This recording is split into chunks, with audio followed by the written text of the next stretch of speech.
That's the best it sounded and since we've been doing it live. I think we're finally working out the kinks. Hopefully I sound better. We look better. We definitely look better because we have a new co-host this week. Our vice commish is doing something else on this Thanksgiving Eve. So, Mr. Glasgow, welcome back to the podcast after quite a hiatus, huh? What up, homies? Yeah, good to be back on Hey Football Head, and yeah, let's get into it. We'll get into it. Well, it's gonna be a short episode, I think, because I don't have a lot of energy. I'm waiting to go eat turkey tomorrow, and there's a lot of big games that through the weekend. We got Thursday games, Friday games, and then of course the normal Sunday, Monday games. But as far as this last week went, the league is certainly tightening up quite a bit, even more. It seems like the last couple weeks there's just been a lot of close games and a lot of what I don't know what to say other than the standings of themselves have tightened up.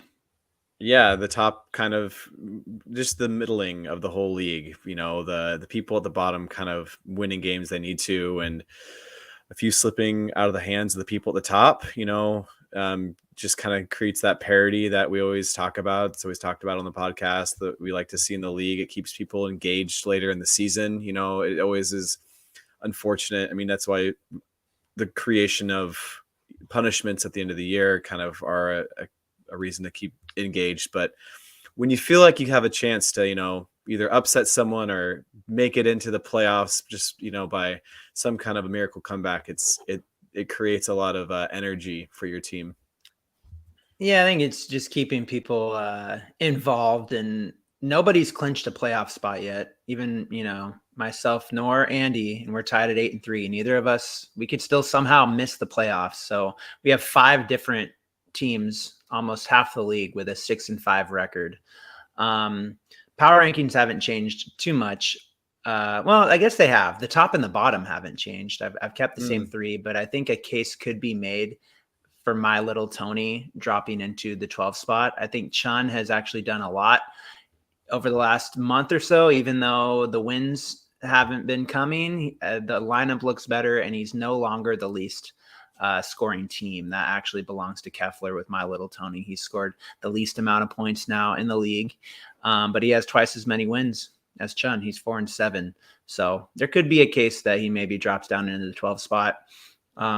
Crystal Lake Crushers, I kept them at the 10th spot, even though they've kept losing. I do think the team looks a lot better. Can we believe Devin Singletary for so many years in fantasy football has never been like a contributor, and now all of a sudden he's looking like a pretty legit RB2 for the Crystal Lake Crushers. Offensive player of the week for like the AFC? Yeah, for Houston. Yeah. So all your Damian Pierce fans are on suicide Myself watch, included. Devin Singletary. Oh, that's you. Oops. he's hanging out in my IR slot still. You're like, geez. Yeah. And then, but on the flip side for the Crystal Lake Crushers, Gabe Davis. How many Gabe Davis owners out there just want to throw this guy off a roof? It's pretty unbelievable. It's pretty fucking unbelievable. 32 points. Yeah. God, is that you? 0 yards, 0 targets. I've never seen anything like it. God out. Yeah, you're a huge. Yeah, we haven't gotten to recent activity yet, but Gabe Davis is available in your league, and if he's available in your league, I highly recommend staying away. Just stay away from Gabe Davis. I don't see it's always like a miracle play for him. Anyways, moving along in the power rankings. Now this is where I've shifted things up quite a bit in the middle of this section here. I've dropped Matt a spot. He's 4-7. Matt's another one that's like very motivated by not being the skunk, and he's definitely at risk here. I dropped Bobby. Bobby continues to slide. He was a number 1 team at one point in the season. I now have him at the 8th spot. He was 5th last week. He just hasn't. It's kind of been his MO the last few years. Is he's just kind of he manages his lineup. He changes and plays the matchups, but he doesn't make any. The team he drafts is kind of the team he sticks with. He's not one to make trades. He just kind of ride or dies with his squad, and I think that's hurting him. And then Glow, I've dropped you a spot. You lost to the Andy stack, but it was still a 115, 120 point performance. I mean, I'll give you the spotlight right now. Tank Dell's really been the tank we were looking for all along, and Dallas's defense has been great. But what's going on with the rest of the team? Yeah, it's been a struggle, especially in the quarterback room. I kind of went with the route of waiting to draft a quarterback later in the draft and focusing more on wide receivers and running backs, but that's kind of proving to be hard for me. And honestly, I just kind of can't find the waiver wire magic that I've been able to find in years past. I just run with a guy, doesn't do me well, and then I drop him, I pick up someone else, and then the guy that I dropped goes off. And so it's just that, the story that everyone knows in fantasy. It's just kind of hurting yourself on the waiver wire. And I feel like, at its core, I feel like my team is solid. I feel like, having those special teams and those defensive players are, good for our league, because we have it balanced to have those be point carrying positions, and my tight end feels solid. But when my running backs don't perform or my wide receivers don't come through, even though Tank Dell does get me 20 points, I fall off a cliff. So and going against Andy Stack is a tall order. He's got a pretty well balanced team this season. So well, Josh Jacobs didn't live up to his production last year, and you've kind of had a carousel at the QB spot a little bit as well. So it's a scrappy year, but hey, you're still 6-5 right now. I have you just outside that playoff bubble. You never know what could happen. Yeah, we're hoping so. And then right above you, I've dropped the Scrap DeLoreans back 2 spots from 4 to 6, also 6-5. Again, they're a scrappy team. He knows this. It's a broken record at this point. I just don't see the firepower all the time. He's had like 1 week where he scored a very high 140 type game, but then he's got a low floor as well. Yeah. And so this is where it flipped, is where I kind of had these teams were in the upper half, and now they're looking kind of on the outside looking in maybe at this point, because Lou, I jumped him up from 9 up to 5 now, another 6-5 team. But he puts up a weekly high, like 150 against the Scrap DeLorean. Just incredible performance from his squad this week. Right now he's, I think he's one of the teams that can get hot and find his way into the playoffs. I also bumped up Colin. Despite all the criticism I've given his team, he's 7-4. He's locked in at really 2nd or 3rd in the standings, and finds himself 1 head above all the other 6-5 teams. So I have him at the 4, but I don't have him above Air Jalen. And this has just been the hottest team for the last 5 weeks. He was 1-5. Now he's 6-5. He has the 2nd most points scored in the league. Holy hot tamale. That's 5 in a row.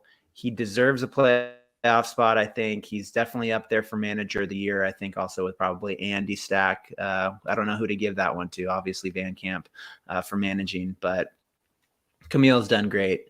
And then I kept myself and Andy at the 1 and 2, being 8-3. So, like I said, nobody's clinched a playoff spot. A lot of 6-5 teams vying for it. Who's the odd man out, Blaine? Thanks, God.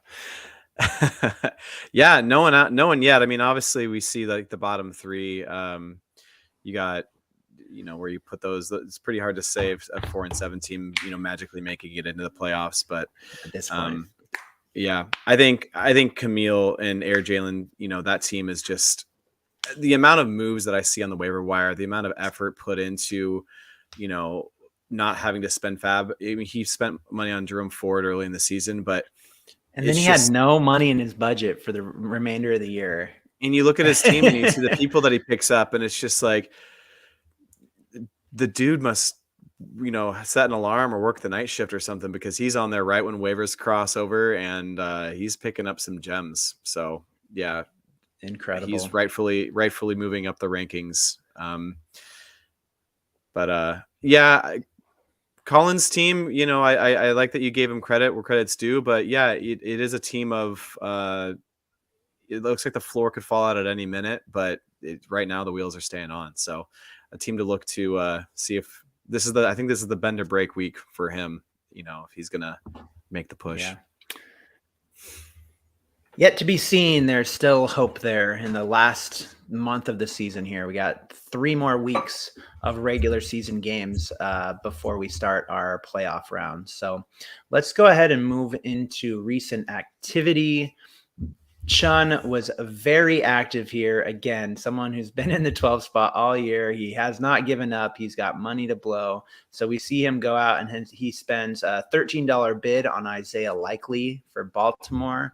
Obviously, Mark Andrews going out, who it seems like the initial reports are the Ravens are more optimistic that he can return, but he is still probably going to be out for at least 4 weeks being on the IR. So Isaiah Likely is now the starting tight end for the Ravens. We know the chemistry that Lamar has with Mark Andrews. And so this is one where we see this all the time on the fab budget. We see it with backup running backs. And now we see it with backup tight ends or whatever. An injury goes down. And then, I think $13 is a safe bid. It's not too much, but I think I said it earlier. We can't expect these backups just because now they have all the reps and all the snaps that they're going to perform to the same level as Mark Andrews, who's a Pro Bowl, like elite tight end. Isaiah Likely may have volume, but he may not have the same talent. I see that the reps and the passes that you'd think would go to Mark Andrews going to other players like wide receivers, or just to Lamar himself, just running the ball, throwing it to himself on a frickin' pass. But yeah, it is hard to say that he's going to just step into those shoes and it's just going to be the same offense. They're going to adjust and they're going to make other players step up. So Gus Edwards maybe gets the ball a little bit more. Zay Flowers, is he on that team? Is he the wide receiver? Zay Flowers has been the rookie there. That's started the season hot with some involvement, but it's kind of cooled off recently. But maybe this is an opportunity for Zay Flowers to see an maybe increase. Odell's been getting, he's got, I think, back-to-back touchdowns now. So he's kind of getting the hot hand. He also picks up Odell Beckham. Had the last 3 weeks double digits here, with 7 targets last week, and touchdown the week before, and a touchdown the week before that. So Chun goes out and spends $10 on Odell. Probably could have got him for free. I don't know. We can look at the offers report.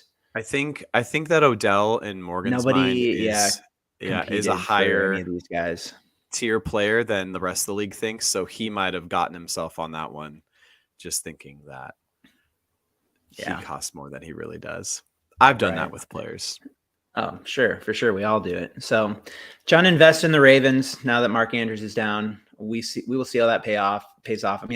Isaiah Likely is obviously a trendy ad this week, as you would think, just based on volume and the tight end position. He would, score a lot, but I would just hamper your expectations, not expect Mark Andrews type production out of Isaiah Likely. Other bids, again, Chun just spending all his fab, $8 on Brock Purdy, a former Glasgow quarterback. Am I wrong? He had him on the squad. Yep. He spent a time on my team. I was looking at him. He's a hot QB. He's coming off of the bye.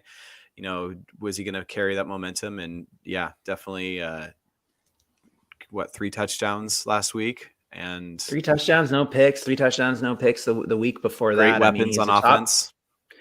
He's in a great offense. They really coach Brock Purdy well. I'm still not sold, mostly because I don't know. People say a lot about say this a lot about college quarterbacks, that they're like product of the system. They're a system quarterback.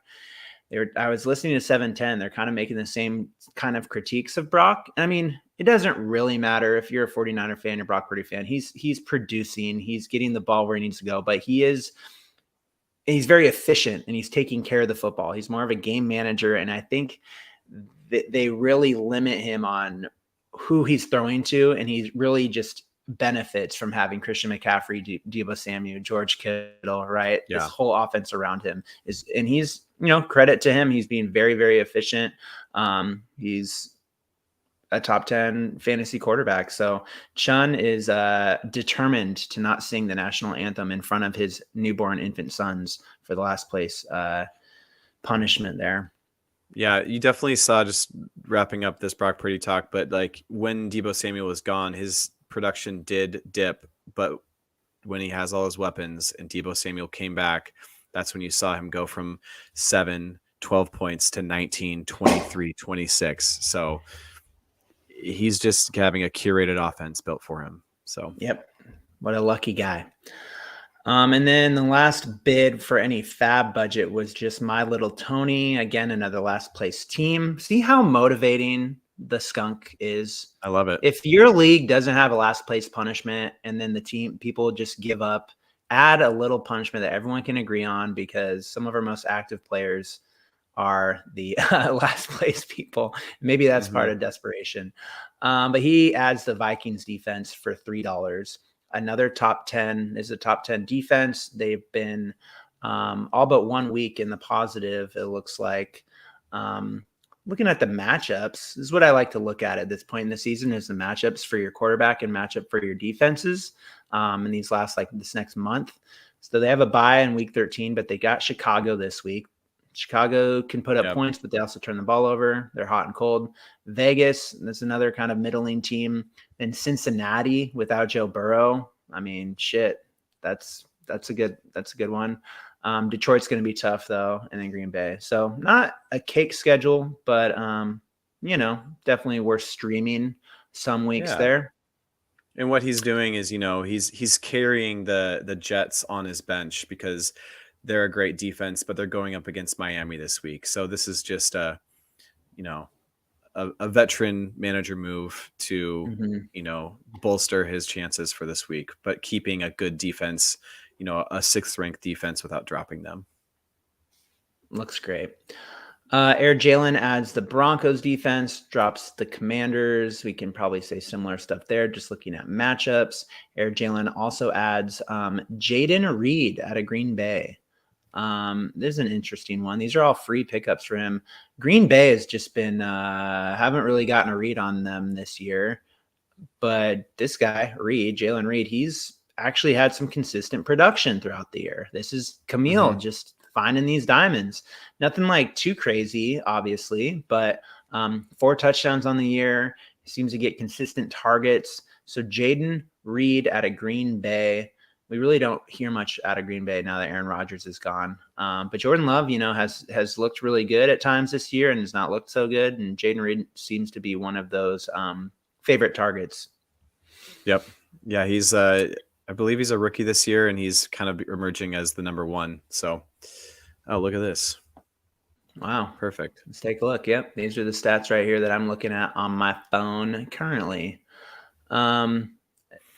Speaking of the Crystal Lake Crushers, Elijah Moore is picked up and Gabe Davis is dropped and now available on the waiver wire. Who will be headache dodged next? We're going to go straight to, you want to show off your new toy here, Max? I'm Elijah Moore, who has been, second fiddle in Cleveland to Amari Cooper, but recently it looks like some double-digit performances here, 7 targets each of the last 2 weeks, and a touchdown as well. Scored his first touchdown against Baltimore 2 weeks ago. So, and kind of a softer schedule coming up. So Elijah Moore, worth an ad if you're desperate. The pick I really love though from the Crystal Lake Crushers is adding Jason Myers. Can we talk about the Seahawks? Can we talk about him? Because Jason Myers was a hero 1 week.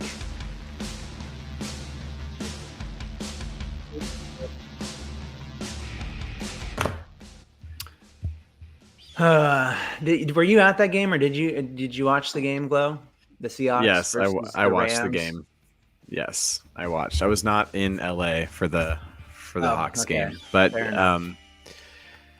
Jason has been, echoes of Hauschka, just he's turned on the consistency, after Ex- some wavering earlier in the season. Is this him right here? This is him. I mean, he's a good fantasy kicker, at least the first 2 weeks. So I get the ad. I think it's funny though, because he wins the game on a last second field goal, and then he misses the game winner this week against the Rams, and We put him in like an over 50-yard situation. That's he like, had the leg. He just pulled it left a little bit. Yeah, perhaps it's too much pressure. He's making a lot of field goals, but obviously he's a scapegoat this week because the Seahawks are just not. we shouldn't have been in that situation. I don't think it's hard to Never put should it have on. been. We Yeah, shouldn't have been in that exactly. situation. Oh, we got a comment here. Looks like Dr. Colin Davis has entered the chat, and he says, "Go Dogs," referring to his Washington Huskies. That school that he never attended, but it roots for them fanatically. This guy loves the Huskies so much, and he talks so much shit about them each week that he can't watch the Apple Cup in public. Him and his dad, Pete, they bunker themselves down in the basement and they drink whiskey and they turn off their phones and they watch the Apple. It's quite a beautiful father, son moment, but it'd be nice to look at their faces every time the Huskies, score or don't score or whatever. Love to be a Apple fly on the Cups, wall. yeah. Sorry, Colin distracted us. A huge Apple Cup game coming up Saturday. I got to say go Cougs, but the Dogs got a chance to do something special this year. I will say that. And it's kind of a win-win for me. If the Cougs win, great. We're the spoilers. If the Dogs win, then they go to a national playoff situation. And that's kind of a cool deal for the state of Washington. Hey, thanks for hijacking Hawk Talk, Colin, making it dog thanks talk. for that. Back to the Seahawks. I did want to talk about Geno Smith and Drew Lock because leading up to this game, everyone, myself included, very critical of Geno. Yeah. I still don't see the fire out of really anyone other than Devin Witherspoon and Bobby Wagner on this team. I don't know. I would say JSN too, or Looks good. yeah, he's coming when along he a gets little the bit. ball, he can make big plays, and he's really excited about it. Bobo's been fun to watch. He's kind of electric, but yeah, I'd say that I don't know if it's Geno trying to just be steady, right the ship, not trying to make the moment bigger than he is. But like, I kind of liked it last year when he was getting hyped up against the Chargers and Pete had to go up there and say like, calm down. Like I want to see that fire, because that's what gets like the offense and the defense, jacked, So and we see Drew Lock go out there and we're kind of like, all right, maybe this is it. This is like the moment and he just throws 2 interceptions on 2 drives, and he just he throws comes off the ball cold, deep. but yeah, he looks really cold. Looks like he wasn't prepared, didn't get reps. And I mean, he's never really had that many reps. When Geno came in for Russ 2 years ago, he still had, I mean, he looked prepared, and he also had the experience of all the other years he had as a starting quarterback. Drew Lock still looks a little bit bright-eyed, and he kind of needs the Brock Purdy treatment for a while, where we just really build around him and make it easy for him, because he's not ready to really step up and be the leader. So it's Geno's job, obviously. The other thing about the Hawks, injuries. Tons Kenneth of injuries Walker. Kenneth Walker finally, not finally, but he tweaks himself, and so Zach Charbonnet will finally get a bigger role in the offense. That'll be interesting to see. I don't know. On Camille's team, who's in the lineup, and who's in the lineup starting he's playing this week. Yeah, yep, huge. Jamal Adams didn't play last week, but I think we're sick of talking about all the time that Jamal Adams loses or misses. But this Seahawks team overall is still, I think, just very young, hasn't been healthy this year. They're always going to be competitive, but the expectations were just way too high this year, bottom line. Yeah, a lot of Kool-Aid being drank after last season. I think this Thursday night game, we got. Whoa. What were the expectations? I mean, honestly. winning the NFC From the media. Yeah, from the media, expectations NFC like, West this is a championship. Super Bowl contender. Maybe I'm just not plugged in. I mean, what were your personal expectations? I thought they would be another wild card competing team. Yeah. I just think they're a playoff team. I mean, I don't think we have the franchise quarterback on the team. It's not Drew Lock. It's not Geno. No. Like we're in a bridge area right now. Hey, show your face, man. No, bro. This is God. God is whatever. Show your face. You got an opinion. Back it up. All right. Okay. Anyways, Blaine, what were your expectations? I thought we were going to be a playoff team. I didn't think we would be. I had hopes that the 49ers would not be able to figure out their quarterback situation. I didn't realize I wasn't kind of paying attention to the Brock Purdy, health, and they traded away, I forgot his name already, but they traded away their old starting quarterback, Trey Lance. Yeah, to the Dallas Chicago? Cowboys or Cowboys. No, he's and so I kind of was thinking that there was a possibility that in the Rams were kind of getting bad rep over the offseason, but then they come in and will sweep us for this season. So, I thought we would make a playoff push, but we weren't going to be a Super Bowl contender. But surprised me, Seahawks. Come on. Yeah, I think they surprised a lot of people last year, and they just can't do it this year. Again, I think big things haven't been healthy, and they're very young. So Pete will always have a team that competes, and so we'll just see. It's going to be. I'm hoping that the game tomorrow on Thanksgiving is not too ugly. It's going to be nice and ugly. I hope we see it. I also hope we see a change in offense with maybe Geno, not being able to use his arm as much. Maybe we see more quick outs, over the middle, short Charbonnet's going to get 32 carries for Charbonnet 214 yards and 4 touchdowns. I think it's an emotional game playing the 49ers. I think there's going to be a lot of emotion on offense and defense. I want to see some really fun, plays from Witherspoon. Witherspoon's in almost every single defensive play. So it's, I think we're kind of back to that, Legion of Boom time when it's almost more fun to watch the defense play than it is to watch the offense Definitely. Play. Oh, for sure. All right. That wraps up talk. I think we need to get back into the recent activity. A lot of free moves here. I'll just say I added Kyle Pitts as my tight end for free. I'm pretty happy about that because even though Kyle Pitts has been a major disappointment, he still has a decent floor. Ball Hogs adds the Titans defense as Royce Freeman, a running back from the Rams. Again, I don't think Colin, I think your team's a faker. You're going to miss the playoffs, but hey, 7-4, not bad. And then Lou adds, what is this? We're getting back to the recent activity. Thanks, producer. A lot of tight end movement this weekend. Lou adds Dallas Goedert, who's hurt but scheduled to come back eventually. So he's looking towards the future there. That's why we have 2 IR spots in our league. He also adds his boy, Michael Mayer. This guy, he's been his tight end all year. I don't love the targets on Michael Mayer. I've been very vocal about that, but tight end's an interesting position. And then my little Tony adds Miles Sanders. Wow, what a different year he's had, huh? Minimal involvement in the Panthers offense for most of the season. Yikes. Those are the big moves for recent activity. I think we will take a look at just a couple games for the weekly preview.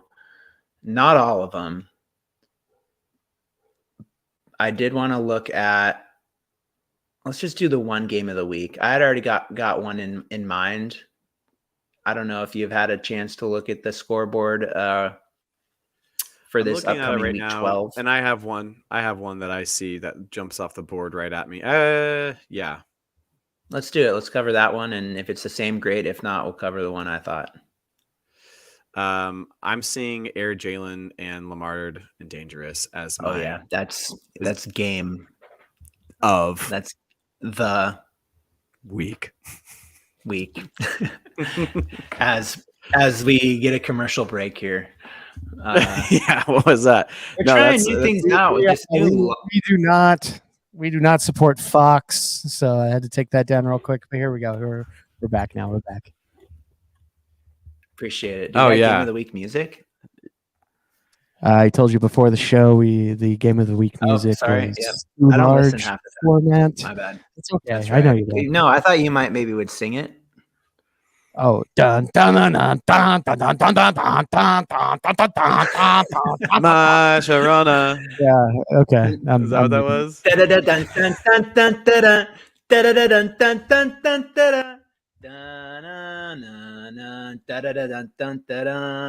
Game of the Week. This is a Super Bowl matchup. Look at these teams. Live show with all these hijinks. Jamar Chase, Tyreek Hill versus Lamar and Dangerous. A brotherhood Jalen. And a rivalry as old as time. Lou and Camille. Guys with very similar well, not really. I mean, their managerial styles are a lot different, contrasting styles, actually, because Air Jalen is super active. Lou is more of the sit back, let it ride, see what happens here. Makeup of the team, though, kind of similar. I will say both of these managers this year, I feel like in years past, have passed on quarterbacks, and they've focused more on running backs and wide receivers. And this year, that's true. I could be mistaken. They both went for their quarterbacks early, and earlier than the fourth or fifth round. And usually they go 7, 8, 9. So, and then they called them, and then they became their namesakes. So, similarities in that way. Yeah. Is this what you guys are seeing on your end as well on your phones with no projections? I'm wondering why ESPN doesn't have numbers up here on. You're doing the fantasy cast. Oh, okay. Let's not do that. You go to scoreboard. Scoreboard. I'll walk you through it. Don't worry. And then matchup. Yeah, that's what I thought. Do box score. Do box score then. It's box score, not matchup. Okay. Well, live show. Live show. Live show. That's what you get. Here we go. Live. All right, I'm out. This is checkbox of everything. All right. Look at these things. Look at that. They did both go quarterback earlier than usual, and they both typically, I know Tyreek Hill was Lou's number one pick. Jamar Chase was Camille's number one pick. I think a big difference here, just looking at the teams on paper. Camille's got an elite tight end in TJ Hawkinson, who's been really consistent and really durable. He's the number one ranked tight end in the league. And then on Lou, we know that's been a soft spot for his team all year. Additionally, the running back comparison is very interesting. I think they've taken similar strategies, but it's paid off for Camille. David Montgomery having a complete resurgence in Detroit, maybe not always consistent, but it's had some monster games. We talked about Zach Charbonnet getting a huge opportunity here as well. And then the $100 fab budget like 2 months ago for Jerome Ford, who's been consistent as well. Yeah, consistent and coming in as a great flex. Sometimes you wonder if you want to have more of a wide receiver in that spot to get those, half point PPRs, but he's been really consistent on the ground. It's really nice to just have it on the screen and watch it like this, huh? It's pretty nice. Cool. Yeah, it is pretty cool, isn't it? Pretty nice. It's pretty cool. One thing I'm noticing with both of these teams is they really took a lot of stock in their wide receivers. So you see top tier Tyreek Hill, you see Jamar Chase, you see Jalen Waddle, you see Mike Evans, who is having a great year. For Lou's team, I see he's got Rachaad White, who's resurging as the guy in Tampa Bay with kind of a. Can you click on Rachaad, see how his year started and how it's other side there. Rashad White. There we go. Yeah, see how he's like started, and he's really come along in the last like 3 or 4 weeks. Yeah, and so yeah, that's great for him. Kind of taking a maybe not a gamble, but just like having that pan out. With strong wide receivers, and same with Zach Charbonnet and David Montgomery on the other side. These teams have just matured at the right time for this matchup, this moment in time. How's Ramondre Stevenson? I've never been a huge fan. And I mean, New England's kind of been a shit show this week. Dumpster fire. He had 20 points 2 weeks ago against Washington. Bye comes back at New York Giants. I don't know. The Giants were like getting embarrassed. I think they're very motivated to finish the season strong. And Tommy DeVito, baby, quarterback. So I don't know. I think the Giants actually play New England kind of tough. Did you guys? I got a little fun fact here. Did you guys know that Tommy DeVito is the name of Joe Pesci's character in Goodfellas? He has the same name as Shoe Shine Tommy DeVito. Hey, Tommy, go get your shoe shine, huh? Any relation to Danny DeVito? I don't think so. Yes. But I'll do some. Take that to the bank and cash that. 100%. Danny DeVito, who's like 5'1", and then freaking Tommy DeVito, who's an NFL quarterback. I don't think they're related. Derek Schneider, what's up, dudes? How you doing? Silver Screens host, manager of the Crystal Lake Crushers. We were talking about your additions this week, but thanks for tuning in. Hey God, can you give me thanks for the we don't care about movie facts on this podcast. Can we get some show us these defensive players, because I feel like aside from tight end, these two teams are pretty much mirror images when you look at running backs, quarterbacks, wide receivers. Okay. Again, with pass rushers, you're going to have a lot of up and down, and then Lou's taking the linebacker route here out of Denver. Yep. Safer floor. Yeah, you get a guy that can drop back, maybe get an interception, tackles open in the field. I think Max Crosby is going to get a lot of opportunity against Kansas City this week. Defenses, you got the Giants going against New England. That's a good play. Motivated. Is it though? He's got here's the thing. And I've noticed Lou doesn't try to manage this too much, but he's got Ramondre Stevenson playing the New York Giants. That hurts him, right? I hate when I have like an RB1 or a dub R1 or some important team or player on my team going against my starting defense. So that's why I love actually carrying two defenses. Yeah. So that doesn't look good. He doesn't have another defense. Breece Hall against Miami. I mean, what's he looking like? Is that just I don't know, man. A sneaky stash to put him in later. Yeah, I mean he has played. And he has Micah Parsons on the bench too, going against Washington. That might be a good play.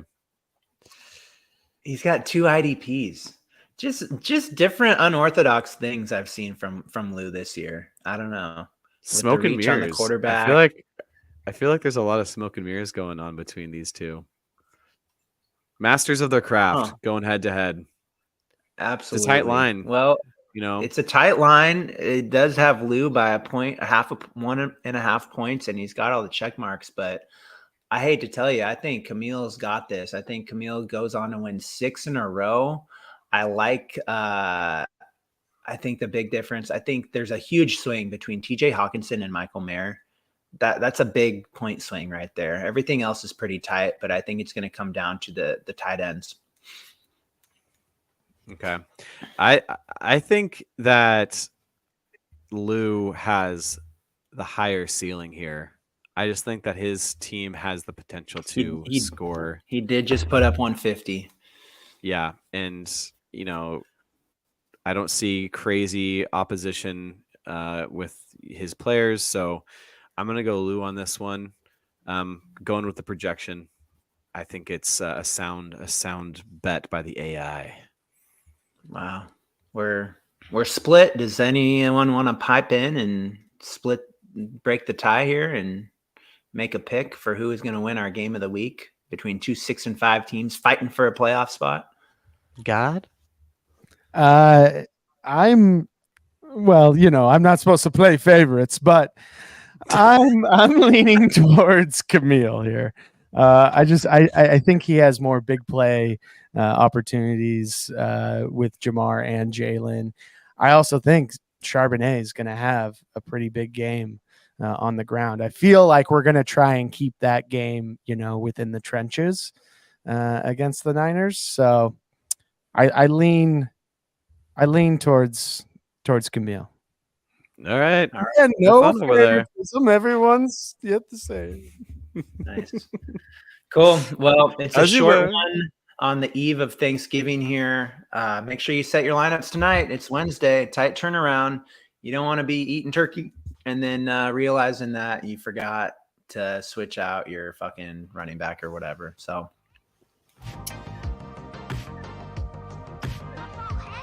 Thanksgiving football all weekend, 4 days in a row. Best of luck. Good luck, homies.